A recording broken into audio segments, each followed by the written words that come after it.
এই, তুমি কি নতুন ভাড়াটিয়া? জি আপু, আজকে উঠলাম। কিন্তু আমি তো বাবাকে বারণ করেছিলাম যেন কোনো সিঙ্গেল ছেলেকে বাসা ভাড়া না দেয়। কিন্তু আপু, সিঙ্গেলদের ভাড়া দিলে কি সমস্যা? আমার সিঙ্গেল ছেলেদের উপর কোনো ভরসা নেই। আপু, সবাই একরকম হয় না।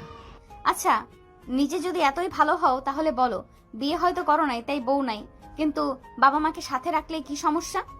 যদি সেই বাবা মা দুনিয়াতে না থাকে? নীরব নিচের দিকে তাকিয়ে কথাটি বলে। নিশি নীরবের এমন কথা শুনে তার অনেক কষ্ট হয়। সে নিজেকে অপরাধী মনে করে। সরি, আমি জানতাম না। না আপু, কোনো সমস্যা নেই। আচ্ছা, তাহলে তুমি তোমার রুমে যাও। নিশি তখন তার রুমে যায়, কিন্তু তার মাথায় এখনো সেই চিন্তা। তখন নিশি মনে মনে বলে, ছেলেটা দেখতে তো মাশাআল্লাহ, কিন্তু তার দুনিয়ায় আপন বলতে কেউ নেই। ভাবতেই কেমন জানি লাগে। নিশির বাবা তখন সেখানে আসে। তখন তিনি নিশিকে এক জায়গায় দাঁড়িয়ে থাকতে দেখে বলে, কিরে নিশি, কি করছিস এখানে? না বাবা, তেমন কিছু না। আচ্ছা শোন, আমাদের তিনতলার একটা ছেলের কাছে ভাড়া দিয়েছি। আমি প্রথমে ভাড়া দিতে চাইনি, কিন্তু পরে যখন জানতে পারি ছেলেটার কেউ নেই, তখন আমার খুব মায়া হয়, তাই ভাড়াটা দিয়ে দিয়েছি। তুই কিছু মনে করিস না? না বাবা, আমি রাগ করিনি।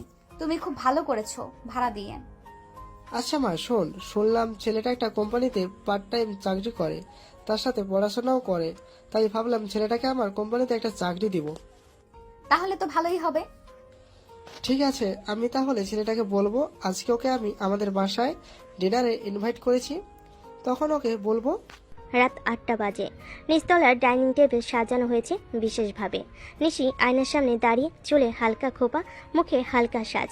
যদিও নিজেই বলেছে আমি খেতে বসবো না, কিন্তু তাও সাজছে। মনের ভেতর অজানা একটা অনুভূতি কাজ করছে। নিশিমা, একটু নিচে যেও তো, ছেলেটা আসবে এখন। ও ও আসবে?